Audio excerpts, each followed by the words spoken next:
এখানে 17তম যারা আছে তাদের ব্যানার আলাদা, আমাদের ব্যানার 1 থেকে 12তম আলাদা, কিন্তু আমাদের নীতি নৈতিকতা আমাদের চাওয়া আমাদের অভিন্ন। কারণ আমরা বিভিন্ন সময় বিভিন্নভাবে নির্যাতিত, শাসনের সময় আমরা নির্যাতিত হয়েছি।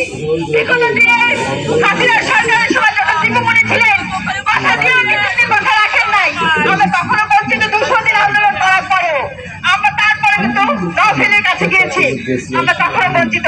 আমরা কিন্তু বিগত 19-এ আমাদের একটা সিদ্ধান্ত হয় যে বয়সটাকে প্রমোশন করে আমাদের জন্য একটা বিশেষ ছাড় দেওয়া হয়, একটা বিশেষ গণবিজ্ঞপ্তি দেওয়া হয়, কিন্তু সেই গণবিজ্ঞপ্তিটা কেন দেওয়া হয় না জানি না। সবাই বলছে দেওয়া হবে, কিন্তু কেন দেওয়া হলো না? এত ক্ষমতাধর লোক যদি ক্ষমতায় থাকে তাহলে আমরা সাধারণ জনগণ কোথায় যাবো?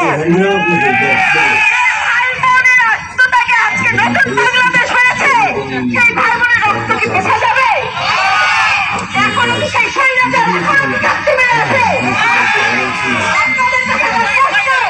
কেন আজ আমরা বঞ্চিত? কেন আমরা শিক্ষকতা থেকে মার খাবো? কেন মহিলাদের গায়ে হাত তোলা হবে? কেন আমার পায়ে আঘাত করা হয়েছে? আমি সর্বোচ্চ চিন্তা জানি একজন মানুষ, আমি একজন নারী সংবাদ সবচেয়ে বড় পরিচয়, একজন নারী, আমি মা, আমি শিক্ষকতা দিয়ে আমার গায়ে